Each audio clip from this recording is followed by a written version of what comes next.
Bismillahirrahmanirrahim and good day everyone. I, Dr. Satya Atta, welcome you all on board. Today the topic we are going to discuss is deep bite. At the end of the topic, we shall be able to recognize and differentiate between a normal bite and a deep bite. We shall be having an understanding of various types of deep bite and what are the various etiological factors that may contribute to the development of a deep bite. Then we'll be talking about the management of the deep bite and what type of different protocols we can use under various circumstances. And in the end, we'll be talking about the retention and stability of a deep bite. So we'll be starting off with a deep bite. As we have already studied the topic of open bite, in which we have discussed that there is a lack of vertical relationship between the anterior teeth or the posterior teeth. So, open bite was a discrepancy that was lying in the vertical plane, and similarly, deep bite is also a discrepancy that lies in the same plane, that is the vertical plane. And as the name suggests, deep bite, it means that the overlap in case of deep bite between the maxillary incisors and the mandibular incisors will be increased. It will be deep, it will be increased. Therefore, deep bite is a vertical malrelationship in which there is an increased in overlap between the maxillary incisors and the mandibular incisors.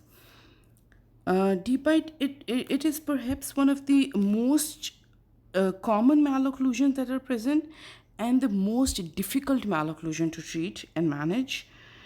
The amount of incisor overlap that is between the maxillary incisors and the mandibular incisor, it varies.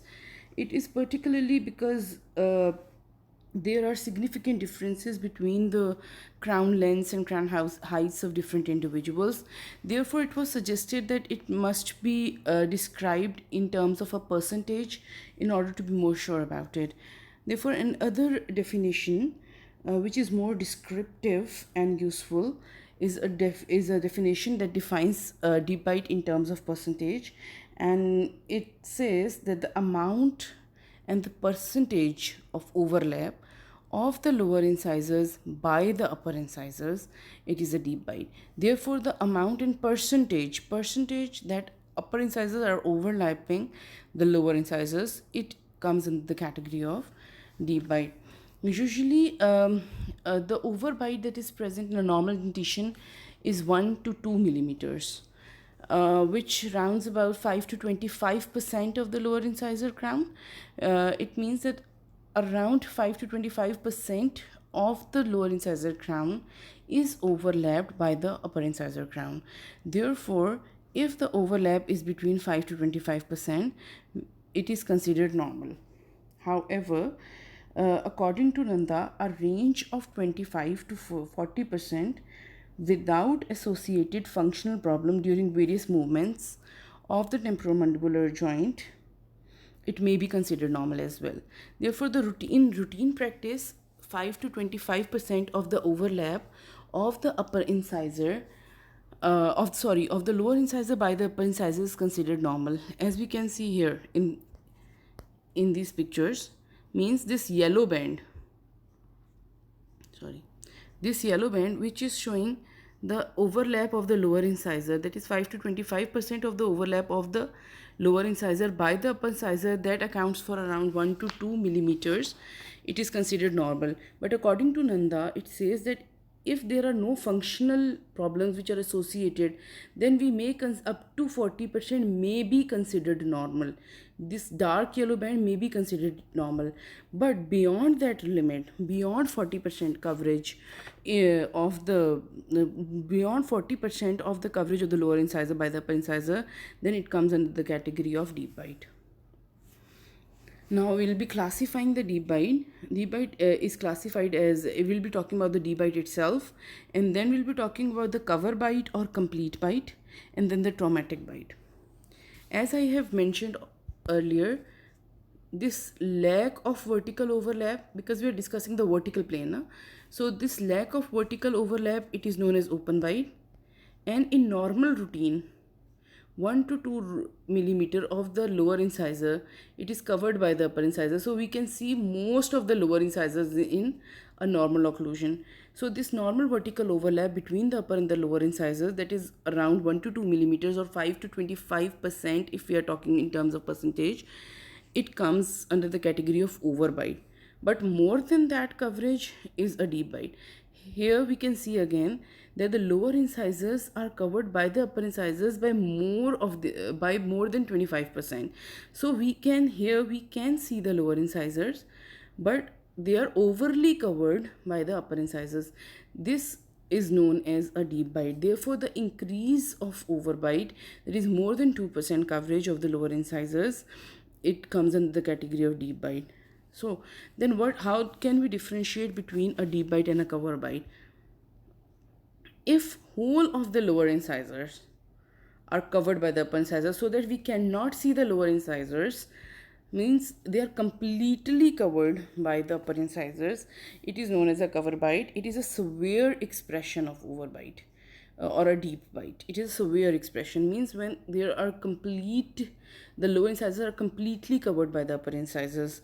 It is also known as complete bite. It is also known as closed bite. It is also known as covered bite. So these are all one and the same names and one and the same thing in different terminologies: cover bite, complete bite, closed bite, where the lower incisors are totally covered by the upper incisors.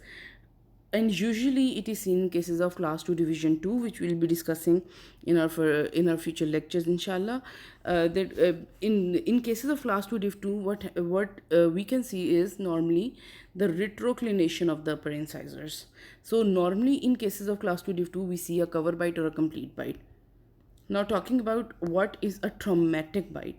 As the name suggests, traumatic bite is that type of a deep bite which is causing trauma to the adjacent soft tissue. Okay, so how it may be causing trauma? When the lower incisors, they are hitting either the palate. We cannot see over here because this is a complete bite. When the lower incisors, they are hitting the palate, anterior palate, and causing trauma to the anterior palate, or the upper incisors, they are hitting the labial surface, this labial surface of the soft tissue. In that case, we call it the traumatic bite. Therefore, traumatic bite is a bite when the lower incisors, they are either causing the trauma to the anterior palate, or the upper incisors, they are causing trauma to the lower labial gums. We'll categorize it under the traumatic bite. So till now we have discussed the various classification of deep bite, in which we said there is in normal occlusion, what we see is an overbite, that is 1 to 2 millimeter of the vertical overlap of the lower incisor by the upper incisor. If we want to define it in terms of percentage, because of the personal variation among the crown heights, so that is more favorable these days. Therefore 5 to 25% is the normal range in which we say it a normal overbite. More than that, we'll be seeing it a deep bite, in which the lower incisor crown is more covered by the upper incisor crown in a vertical plane. If it is totally covered, then we said it is a cover bite, and if it is causing trauma, then it is known as a traumatic bite. Now, how can we diagnose a deep bite? The deep bite can be diagnosed by either a photographic evaluation, or by cast evaluation, or by radiographic evaluation. So by radiographic evaluation mean that we are going for routine radiographic steps for orthodontic patients. So in cases of radiographic examination, a deep bite can be judged, and the amount and the percentage of deep bite can be judged in cases of radiographic evaluation. Here, as we can see, it can also be seen on the cast, and the amount can be calculated and measured on cast as well, and on intraoral photography we can definitely judge a deep bite. So it is diagnosed by photographic evaluation, the cast evaluation, and radiographic evaluation. Now talking about the etiology, so what are the various etiological factors that may contribute towards a deep bite? The factors include the genetic factors, that is, it runs in genes. For example, if we are talking about the skeletal pattern and the norms of the patient, the skeletal norms of the patient may comes under the category of genetics, means genetics may be involved in the etiology of a deep bite. There are various environmental factors that may lead to the development of a deep bite, or the mixture of both. Either both the genetics and the environmental factors are involved to cause a deep bite. I'll be discussing them with you. So when we talk about the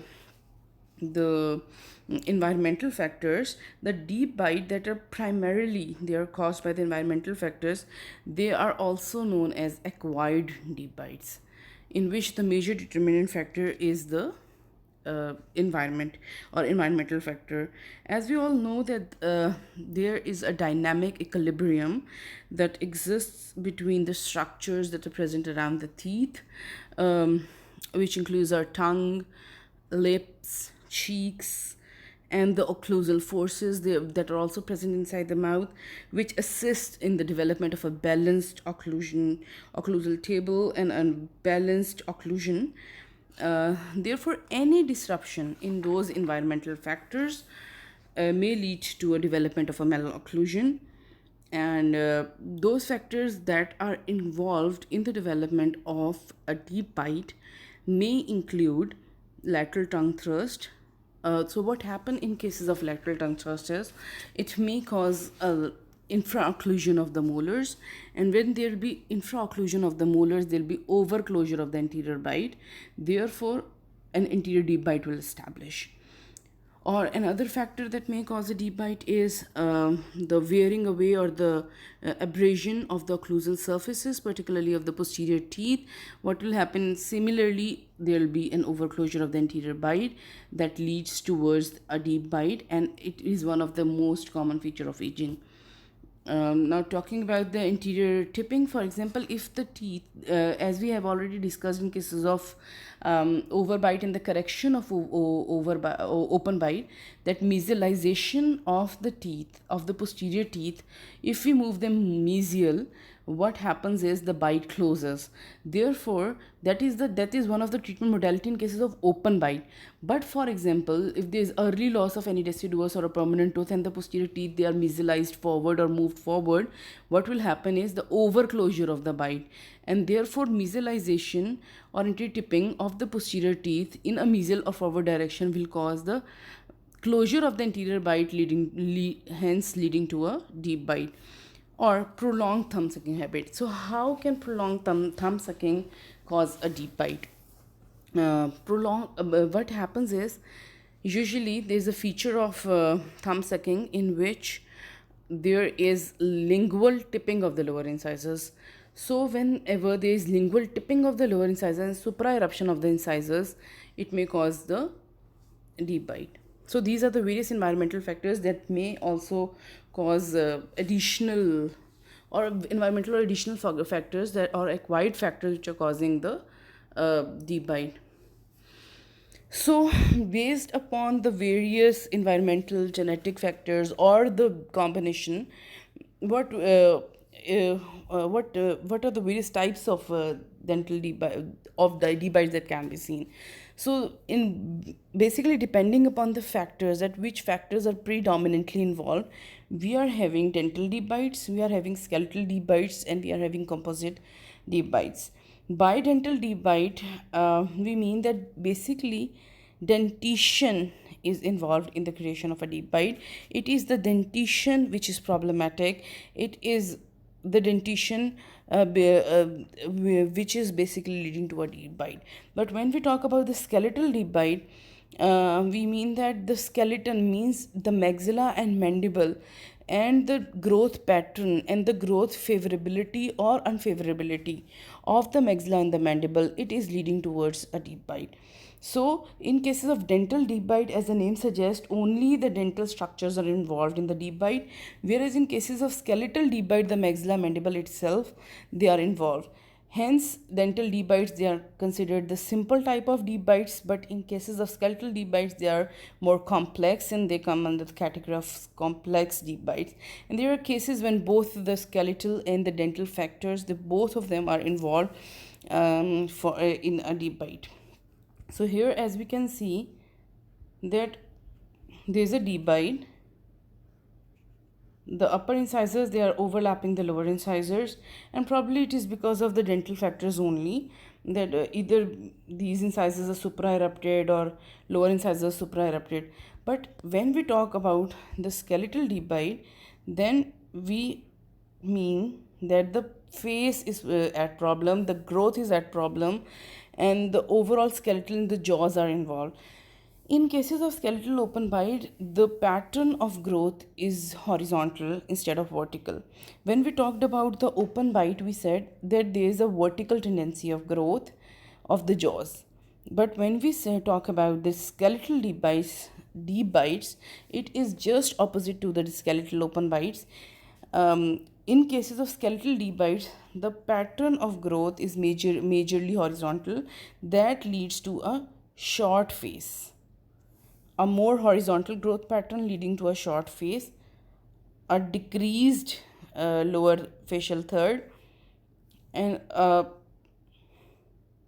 flat mandibular plane.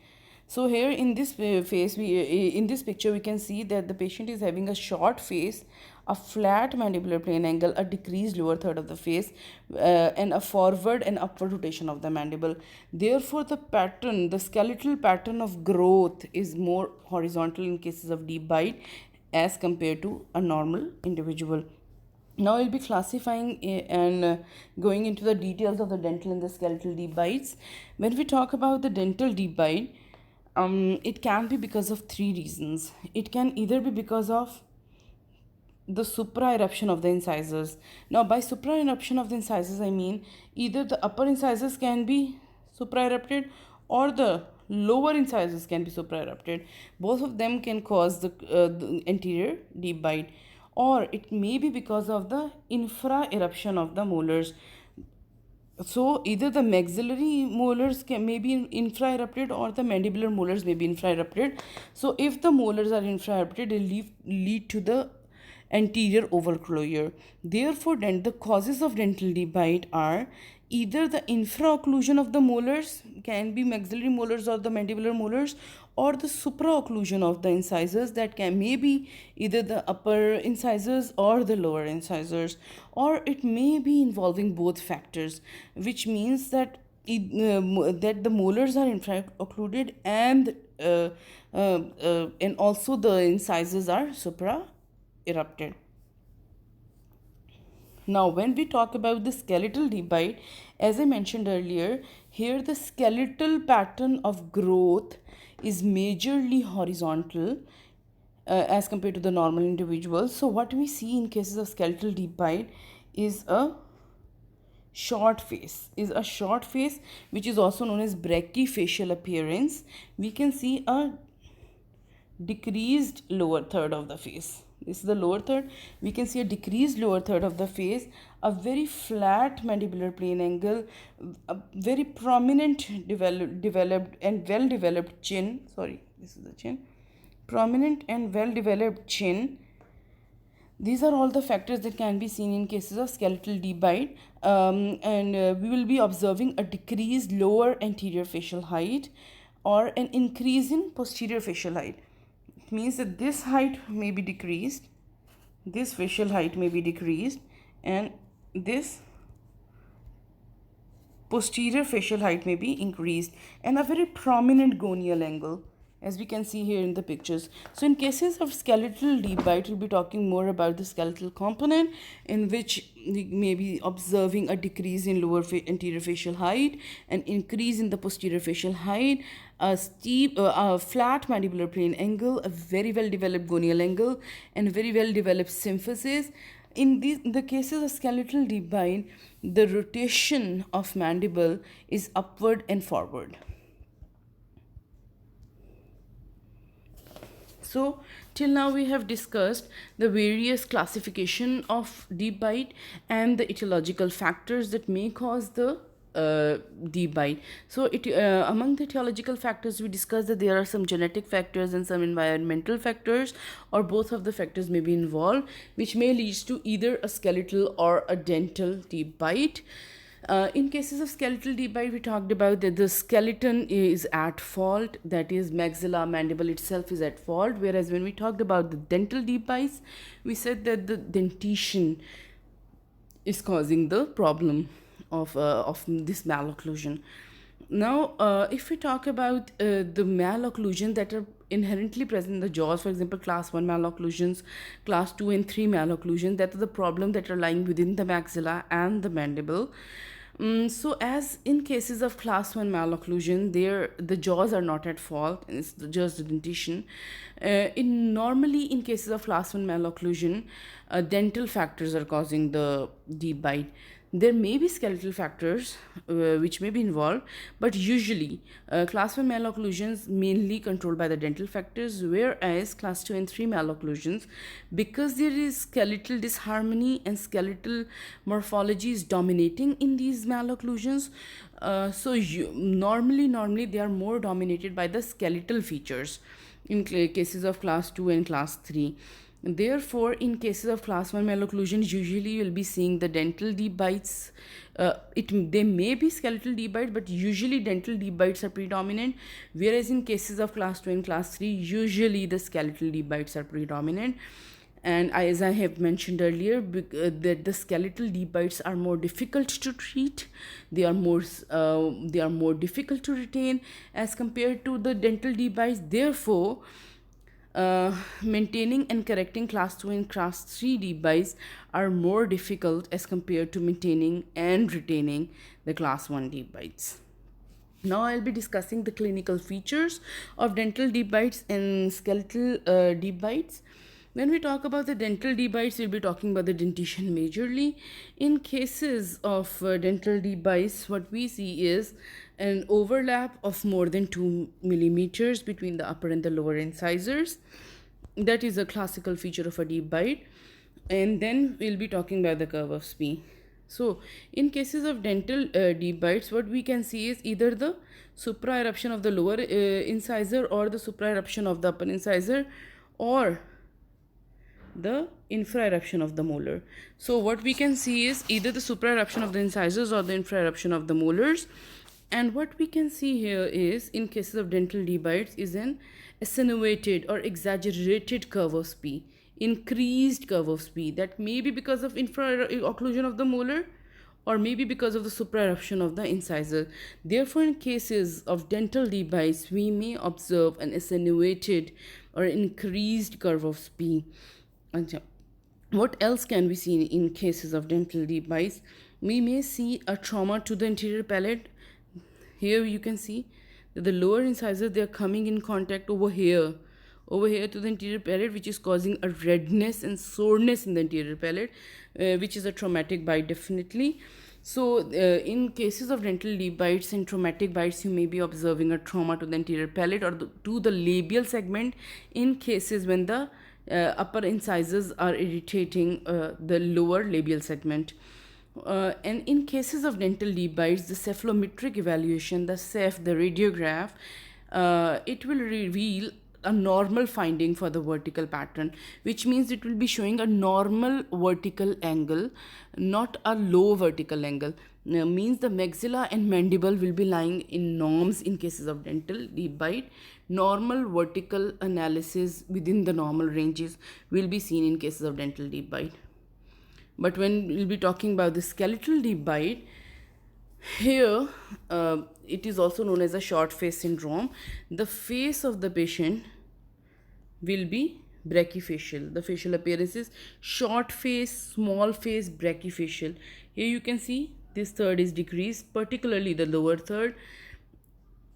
In the classical clinical features of a skeletal deep bite are the brachyfacial appearance, that is a short face appearance. We'll be observing a decrease in the lower anterior facial height, and in cases of skeletal deep bite, there will be upward and forward rotation of the mandible. See here, upward and forward rotation of the mandible, which is leading towards the development of a very strong chin.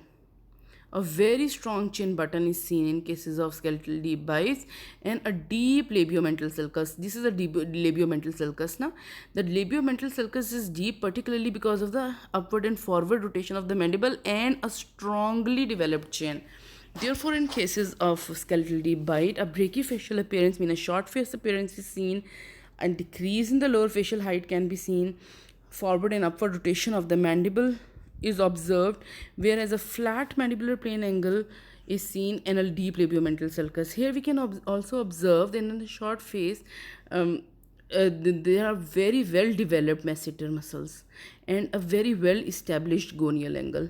These are all the classical features of a skeletal deep bite. See, hypertonic masseter muscle, that is hypertonic masseter muscle increase, which definitely has a increased in muscle tone, and we need to consider it during the treatment planning. We'll be discussing in the management section. So therefore there can be normal amount of eruption of the incisors. There may be no supra eruption of the upper or the lower or the infra eruption of the molars, but the overclosure of the jaw itself is creating a skeletal deep bite. And a very prominent chin is seen, deep labiomental. Now, when we talk about the cephalometric values, here in cases of skeletal deep bites, what we'll be observing is a low angle, which means that the angle between the maxilla and the mandible, the angle that maxilla and mandible makes with each other, that angle is decreased, and that is known as a low angle. Therefore, in cases of dental deep bite, the patient will be presenting as a normal angle case, whereas in cases of skeletal deep bite, the patient will be presenting as a low angle case. Now, if we differentiate between a skeletal and dental deep bite, in cases of skeletal deep bite, the cephalometric analysis, it will be showing a low vertical angles, particularly the maxilla and the mandibular angles. As we can see, the angle between the maxilla and the mandible, they will be particularly decreased. These angles will be decreased in cases of skeletal deep bites, whereas in dental deep bites, the vertical angles may be normal, but there may be an increase in the interincisal angle. So what do we understand by the interincisal angle?